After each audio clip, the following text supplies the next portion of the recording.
Welcome back viewers, welcome back. Syed Kamran Sikandar और जोनी आपको welcome कहते हैं ईद की ट्रांसमिशन में, और इसके साथ साथ आपको ईद की खुशियां भी बहुत बहुत मुबारक हो। जो इस वक्त हमें पाकिस्तान में देख रहे हैं या पाकिस्तान से बाहर मुसलमान और गैर मुस्लिम जो हमारे इस प्रोग्राम को देख रहे हैं, उनको हमारी तरफ से ईद की खुशियां बहुत बहुत मुबारक। और मैं ये आपको ज़रूर कहता चलूँ कि जो इस वक्त मुल्क से बाहर हैं, होम सिकनेस उनको ज़रूर हो रही होगी और अपने घर को याद कर रहे होंगे। मैं फिर वही कहूँगा और मेरी को होस्ट भी यही कहेगी कि प्लीज़ आप अपने कामों पे ध्यान दीजिए। हम आपके साथ हैं, आपकी ईद की खुशियाँ आपके साथ सेलिब्रेट करेंगे। और स्टार एशिया और हमारे जो सेलिब्रिटीज़ हैं या मेरी को होस्ट है, हमारी यही कोशिश होती है कि आपके लिए ऐसे ऐसे गेस्ट लेके हैं, ऐसे ऐसे सेलिब्रिटीज़ लेके हैं जिनको आप देखना चाहते हैं, जिनकी बातें आप सुनना चाहते हैं, जिनकी आप वो बातें बिल्कुल मैं कोशिश करता हूँ निकलवाने की जिनका आपको पहले नहीं पता होता। क्यों जुनी, मैं ठीक बात कर रहा हूँ ना? बहुत आर्ट है, मैंने और जुनी ऐसी है कि वो आज कोशिश कर रही है कि मैं ज्यादा बोलूँ और मैं अब ये कोशिश करूँ कि मैं जुनी को ज्यादा बोलूँ। नहीं, मेरी कोशिश क्या नहीं है। क्यों जनाब? अभी तक आपने खाना नहीं खिलाया। खाना मिल जाएगा आपको, खाने की टेंशन आपने बिल्कुल नहीं लेनी। कब तक? 2-3 दिन आप वेट करें, आपको मिल जाएगा खाना। ये यहाँ से फिर मेरी आप उठा के लेके जाएंगे मुझे ऐसे? वही ना, आप उठा के लेके जाएंगे, ऐसे नहीं मैं जाऊंगी फिर। नहीं, आप बेफिक्र हो जाएं, आपको 2-3 दिन बाद जरूर खाना मिल जाएगा, बेफिक्र हो जाएं। ठीक है ना? आपने भी तो कुर्बानी की है ना? हाँ जी, की। फ्रिज में पड़ा होगा ना? हाँ जी, पड़ा हुआ है, तो आपके लिए संभाल के रखा हुआ है। नहीं, मिल जाएगा, बन रहा है, कुछ नहीं होता, टेंशन ना लें। नाज़रीन, सेलिब्रिटीज़ आपके लिए बहुत अच्छी हमारे पास मौजूद हैं। आज का दिन मैंने जैसे कि आपसे प्रॉमिस किया हुआ है कि आज के दिन हम आपके चेहरों पे, आपके होंठों पे स्माइल लाने की, खुशियाँ लाने की पूरी कोशिश करेंगे। ऐसे सेलिब्रिटी जिसके सॉन्ग आप बहुत प्यार से, बहुत शौक से सुनते हैं, पसंद करते हैं और उनको देखना चाहते हैं, उनसे बातें करना चाहते हैं। खैर, आज अभी हमने ये डिसाइड किया कि लाइव कॉल्स अभी हम नहीं लेंगे, सिर्फ उनकी बातें और उनके मैसेज आप तक पहुंचाएंगे।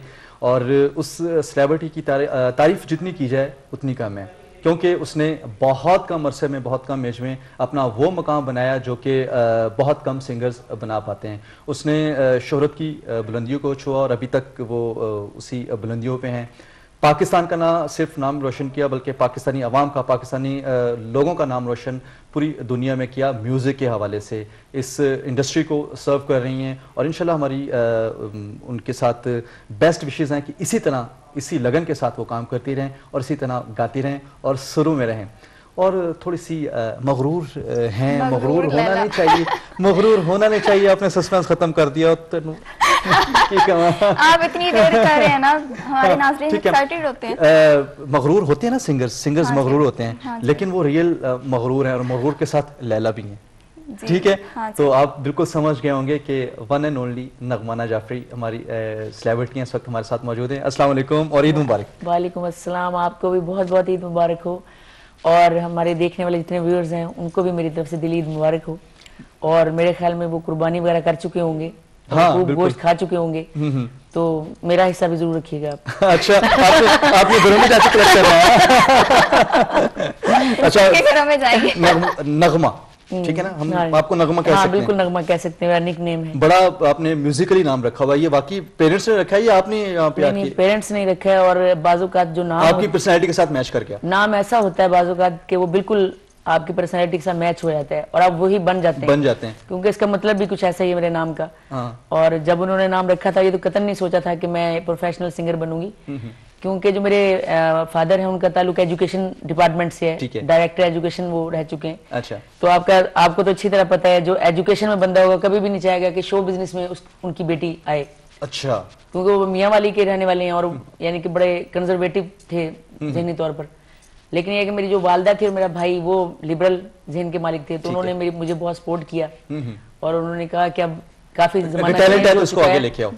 अब ये भी देखिए, अगर देखा जाए तो उन्होंने कहा ये शो बिजनेस भी एक किस्म की जॉब है, लड़कियां जॉब्स भी तो करती हैं, मर्दों में रह के करती है ना, डॉक्टर है, नर्स है, टीचर है, प्रोफेसर, कुछ भी है, मर्दों के शाना बशाना ही करती है। तो अगर सिर्फ जहन को सिर्फ समझाने की बात है कि अगर वो इस फील्ड में भी लड़की आ जाती है तो कोई मेरे ख्याल में उसमें कोई मजाक कर रहा है, उस तरह को समझाया पॉजिटिव वे में, इस चीज को पॉजिटिव वे में कि अगर मैं कुछ पढ़ के भी कुछ बनती हूँ तो जाहिर है मुझे मर्दों के साथ ही काम करना है।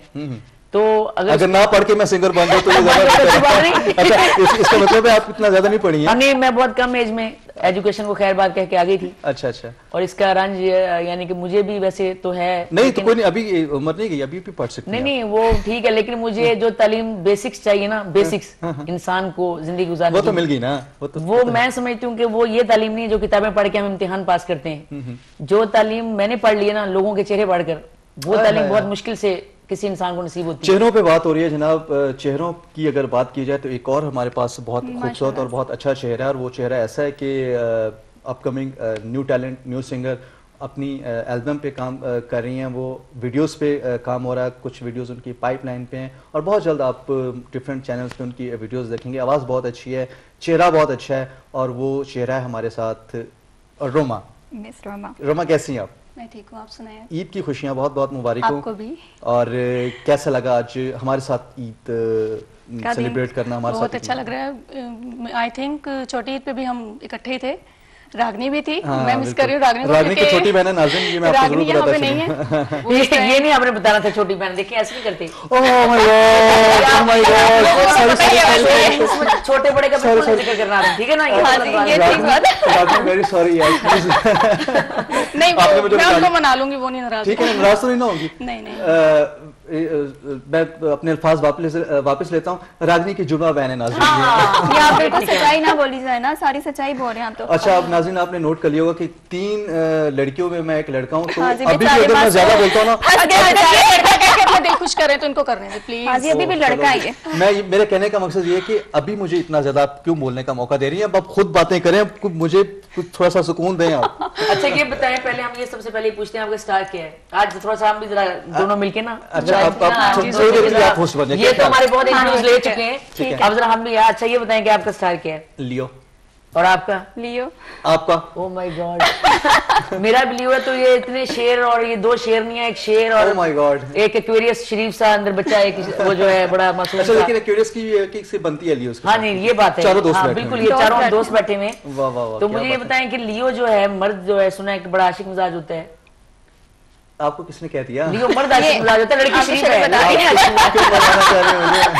नहीं, क्या ये बात हकीकत है? अगर मर्द आशिक मिजाज है तो लड़कियां शरीफ कैसे हो सकती? लड़की शरीफ है ना, लड़की शेर नहीं देखे कुछ शिकार कर करके शेर को खिलाती है बेचारी, कितनी मुश्किल है, और शेर आराम से बैठा है। तो ये बात है। हाँ, ये तो आपको नहीं पता इस बात का, शेर नहीं शिकार करती। मैंने ये बात वाकई सुनी है कि लियो आशिक मिजाज होते हैं, ये बात सुनी है मैंने। और फनकार है ऊपर से, फनकार तो फिर फनकाराना सलाहियतें, लियो चाहे फीमेल है चाहे मेल है, उनमें फनकाराना सलाहियतें कूट के। हाँ वो तो ठीक है, बात को गोल ना करें, मेरे इस बात का जवाब दें कि आप कितने % आशिक मिजाज हैं? कामरान आप पकड़ेंगे। आपने तो होस्टिंग एबिलिटीज बहुत ज्यादा है, आपने एक होस्ट को कंफ्यूज कर दिया। अब आप फंस गए हैं। चले आपके घर वालों से हम वादा करते हैं कुछ नहीं कहेंगे, अगर आप सच बता देंगे कोई बात नहीं, अगर 5, 6, 7 फिर अगर कोई बात नहीं, फिर भी मुझे वैसे मैं कभी इस तरह नहीं हुआ कॉन्शियस, इतना मैं अब हो गया वाकई मैं कॉन्शियस हो गया यार कि मैं क्या जवाब दूं। नहीं वैसे चले इतना बता दें कि वैसे आप हैं तो सही थोड़े से। हाँ बिल्कुल, आशिक मिजाजी किसमें नहीं होती। देखिए आप हैं ना लाइन पर। अच्छा बस कर, काफी है। अच्छा नुमाना, रियली आप तो बहुत अच्छी होस्ट भी बन सकती हैं। तो कभी होस्टिंग की आज तक?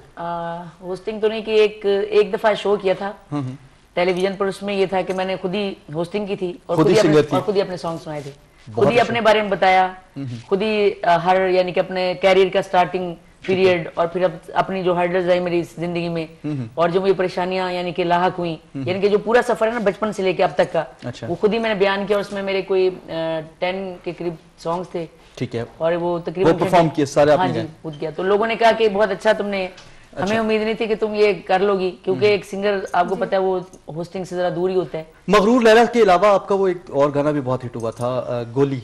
हाँ, गोली मार दी, क्योंकि गोलियों का जमाना है, ठीक है, आपको पता है वो गोलियां चल रही हैं। मगरूर लैला वाला कॉन्सेप्ट और गोली मार दी वाला कॉन्सेप्ट, ये क्या सीन है? ये खुद लिखे गाने, ये लिखवाए गए हैं? नहीं, मैं खुद ही लिखती हूँ, खुद ही मैं पोएट्री खुद करती हूँ। जबरदस्त। इसके अलावा ये कि मैं सीरियस पोएट्री भी करती हूँ, और वो बिल्कुल इसके बारे से मेरी पोएट्री। वो गानों के हवाले से करती हैं या जस्ट वो पोएट्री जो किताबी शक्ल में? नहीं, उसको मैंने कंपोज भी की हुई है, गजलें गाती हूँ मैं, गजलें गाती भी हूँ, मैंने लिखी हुई है। क्या बात है। तो लेकिन ये जो पोएट्री है ये मैं यंगस्टर, क्योंकि हम यंगस्टर्स के नुमाइंदा सिंगर्स में हम आते हैं, तो उनके जहन को देखने की, टीनेजर्स के जहन को देख के हम गाने लिखते हैं। ठीक है। अगर मैं ये लिखूं गुलों में रंग भरे मौसम ये जो है इस तरह के वो तो स्किल हो जाएंगे, तो वो तो फिर आपको पता है पत्थर पड़ेंगे मैं वहां पर। ठीक है। अब अगर मैं ऐसा कोई गाना लिखूंगी कि मैं हूं मगरूर लैला, किसी के हाथ में आएगी लैला, तो वो कहेंगे वाह जी वाह गाल होनी चाहिए सही, तो बात ये वो फिर शायरी करनी पड़ती है। लेकिन वो जो मैंने ये सॉन्ग लिखा है इसमें मैंने आज की लड़की को पेंट किया है कि जो पुरानी लैला थी ना वो बड़ी शरीफ थी, भोली भाली थी बेचारी, रूल खुल गई। आज की लैला वो आज की लैला बड़ी होशियार है, समझ के सोच समझ के किसी को दिल देगी। अच्छा। यानी कि इसमें मैंने ये बताया कि आज की लैला समझदार हो गई है। या कोई आशिक उस लैला के पास आता भी है तो कोई सोच समझ के आया, सोच समझ के आया अपना, यानी कि सही फ्लर्ट ना करे, यानी कि बड़ा जरा हो सही थप्पड़ लगेंगे उसको। हाँ, तो वो इसमें मैंने ये पेंट किया है। उसमें ये मैंने अपने आप को नहीं बताया कि मैं हूँ मगरूर, मैंने उसमें आज की तमाम समझ आ गई मुझे, आपने वो सब यंगस्टर्स को जनरली बात की आपने। हाँ जी, और जो मेरा गोली मार दे उसमें मैंने गोरे लड़कों को यानी कि आपके खिलाफ थोड़ा सा लिखा है। उसमें मैंने ये लिखा है कि मैं हूँ लड़की पंजाबन छोरे, मुझे लड़के पसंद नहीं गोरे। अच्छा। जो मांगते सहारे प्यार दे, नहीं हो दिल तेरे संग में लगाना, बेशक मुझे गोली मार दे। ओए होए गोली मार दे, ठीक है, तारीफ हो गई है। तो वो जो मुझे गोरे पसंद नहीं है, तो गोरे मैंने कहना क्योंकि पंजाबी लड़की को जरा सामले सलोने बड़े यानी कि जैसे जट टाइप लड़के हैं वो अच्छे लगते हैं ना, मुछाले बड़े बड़े मुछाले। तो जो गोरे है ना ऐसे पप्पू से बच्चे, बच्चों की कोई बात तो वो जो है ना उसको जरा साइड पे कर देते। जब मैं शो में गाती हूँ ना तो सारे गोरे मुझसे नाराज हो जाते हैं, कहते हैं आपने क्या किया है, आप हमारे यहाँ पे। तो आप गोरों पे भी कोई गाना बना देना। अब गोरों पे अब सोच रही हूँ मैं कि गोरों को भी, क्योंकि गोरे बहुत नाराज हो गए मुझसे, कहते हैं कि जी हम जो है इतने गोरे चिट्टे लोग हमारी हुसैन की सीधे पड़ते हैं और आपने स्टेज पर आके कह दिया कि गोरों के लिए सोच लेना। हाँ, गोरों के लिए सोचना पड़ेगा, अब आज के बाद सोचना पड़ेगा, इसलिए तो आज के बाद सोचना पड़ेगा क्योंकि ये तारीफ से खुश। रोमा की तरफ आते हैं। रोमा, कितने गाने अभी तक आपके कंपोज हो चुके हैं और उसके ट्रैक्स कंप्लीट हो गए, आपने सिंगिंग कर ली, क्या कुछ बताया हमारे नाज़रीन को? एल्बम पे भी काम चल रहा है, जैसे आपको बताया 6-7 गाने उसके हो चुके हैं। ठीक है। उसमें मतलब डिफरेंट मैंने सॉन्ग रखे हैं जिनमें सैड सॉन्ग भी हैं, डांसिंग नंबर है कुछ, और उर्दू पंजाबी मिक्स है। सैड सॉन्ग क्यों रखे हैं आपने? कुछ लोग सैड भी तो होते हैं ना, हर इंसान का कुछ अलग सा टेस्ट होता है सुनने का भी। सिनेरियो है तो नहीं लाइफ में कुछ सैड? नहीं, ऐसा कोई मसला नहीं है, लेकिन ऑडियंस को देखना पड़ता है कि क्या पसंद करते हैं। वैरायटी प्रोग्राम करना आजकल जो चल रहे हैं, हाँ, भंगड़ा भी है, सैड भी है और मेलो भी है, सारा कुछ वो आपने उसमें करती है। वीडियोस का क्या सीन है? वीडियोस भी बहुत जल्द मेरे व्यूअर्स देखेंगे। ठीक है, वो काम हो रहा है वीडियोस पे। जी, अभी आप एक ही वीडियो लेके आएंगी या एक दो तीन इकट्ठे वीडियो आप फेंक देंगी मार्केट में, क्या सोच रही हैं? अभी जो मुल्क के हालात है आपके सामने ही है, लेकिन मैं चाहूंगी कि बंदा अगर काम करे ना, चाहे एक करे, लेकिन वो काम अच्छा होना चाहिए। ठीक है, एक वीडियो लेकिन हाँ जी, बिल्कुल क्वालिटी वीडियो नहीं चाहिए। जी बिल्कुल। जोनी कैसे बात की इन्होंने? बहुत जबरदस्त बात की। वीडियोस देखती हैं, पाकिस्तानी वीडियोस देखती हो आप? पाकिस्तानी, हाँ जी देखती हूँ। पॉप वीडियोस की अगर हम बात करें? हाँ जी, पॉप वीडियो। आपने ये इनकी वीडियोस तो बड़ी देखी होंगी जी। लेकिन आजकल पता है आजकल एक और यानी कि बड़ा ड्रॉबैक है, यानी कि अब जो है ना हर बंदा सिंगर बन गया है। हर बंदा सिंगर। उसकी वजह क्या है कि कंप्यूटर में सारा गाना होता है, जो बेस रहा होता है वो भी कंप्यूटर से ठीक हो जाता है। आप स्केल मैच कर सकते हैं, ठीक है, उसको आप कर सकते हैं, तो वो जाता है जाके सीडी पर। और पैसे वाले लोग जो है ना वो क्या करते हैं कि वीडियो बनाते हैं महंगा सा, चैनल्स उनके अप्रोच में होता है, तो उसकी वजह से क्या हुआ है कि जो जेन्युइन लोग हैं उनका हक तल्फ हो रहा है, क्योंकि उनके पास पैसा नहीं, ज्यादातर लोगों के लेकिन टैलेंट है, उनके पास टैलेंट है, तो वो इतना पैसा कहां से अपने वीडियोस पे लगाएं, इतने महंगे ट्रैक बनवाएं। उसके लिए क्या आपने क्या सोचा, क्या करना चाहिए उन लोगों के लिए? उसके लिए तो ये जो चैनल्स में बड़े बड़े लोग बैठे हैं, जो बड़े बड़े चैनल्स में बैठे हैं, थिंक टैंक जो है, जिस तरह ये इंडिया की वैसे बहुत तारीफें करते हैं, इंडिया में कुछ हमारा यहाँ से फनकार आम चला जाए, जिसे यहाँ बुरा भला पहले कहते हैं, जब इंडिया से होके आ जाए तो उसके जूतों में खड़े होने के लिए तैयार हो जाते हैं। तो क्यों नहीं ये ऐसा यहाँ पे ऐसा रवैया बनाते हैं कि जो ऐसे सिंगर हैं जो पैसे इन्वेस्ट नहीं कर सकते, खुद ही प्रमोट करें उसको, खुद उसके एल्बम पर पैसे लगाएं, उसको प्रमोट करें। ठीक है, उसको उसके साथ एक ना अपनी एक रख लें पेमेंट कि जब तुम हिट हो जाओगे तुम्हारे शोज हम करेंगे, जो प्रोफेशनल तरीका है, ठीक है, तो ये अमाउंट हमारी होगी, ये होगी, यानी कि इस तरह एक तरीके से चलकर उसका भी काम बन जाएगा। तो पाकिस्तानी टैलेंट इसमें काफी प्रमोट हो सकता है, बहुत हो सकता है, क्योंकि जितना टैलेंट हमारे पाकिस्तान में ना, आप यकीन करें इंडिया में इतना टैलेंट। लेकिन आपको एक मैं बात बताऊं, स्टार एशिया टीवी और पंजाब टीवी ये काम कर रहा है। मैंने अपने मॉर्निंग शोज में बहुत न्यू टैलेंट को चांस दिया है और उनको मीडिया पे लेके आया हूँ, और अभी वो बहुत अच्छे तरीके से लेकिन पता क्या है, वो ठीक है आप चांस दे रहे हैं, लेकिन जो मैं आपको बात कह रही हूँ, आप वीडियोस की बात कर रहे हैं, मैं ये कह रही हूँ कि वो इन्वेस्टमेंट करें, जैसे अब ये एक एल्बम कर रही हैं, उनका काम है कि इनके एल्बम पे इन्वेस्ट करें, इनकी जेब से पैसे नहीं लगना, इनकी जेब से नहीं लगे। जब ये कमाने लग जाए, जब इनको इस मुकाम पे वो ले आए, फिर इनके साथ एक परसेंटेज वो करें कि भी इस तरह प्रोफेशनल तरीके से। एक अच्छा, जैसे अमेरिका में होता है, अमेरिका में भी जो सिंगर जितनी आप लड़कियां देखते हैं वो खुद बनाते हैं, उनको खुद ग्रूम करते हैं, उनके ड्रेसेस यानी कि उनके नाखून से लेके बाल तक वो खुद उसको उस पे पैसे लगाते हैं, उनको ग्रूमिंग उनकी करते हैं। उनकी इंडस्ट्री बहुत रिच है ना, उनकी इंडस्ट्री को वो उनकी नहीं, हमारे पाकिस्तानी बड़े रिच है, किसी के पास भी टोटा से गाड़ी नहीं है। ये आप ना कहें गाड़ी लेने लगी में, अगर बाजार में जाए छोटी गाड़ी किसी के पास नहीं, ये बात सबके पास बड़ी गाड़ियां, ये बहुत बात गाड़ियों की हो रही है। और जब बात गाड़ियों की होती है ना, तो तब थोड़ा सा मैं परेशान हो जाता हूँ। जब मैं परेशान होता हूँ तो मैं फिर ब्रेक पे चला जाता हूँ, ठीक है ना। तो ब्रेक बहुत जरूरी होती है। ब्रेक आपको पता है कि ब्रेक्स होंगी तो हमें पैसे मिलेंगे, ईदी मिलेगी ना, समझा करो पागल, ठीक है ना। तो हम एक छोटी सी ब्रेक लेते हैं, अभी ब्रेक के बाद हम हाजिर होंगे। आपने कहीं नहीं जाना, stay tuned and keep watching stylish TV.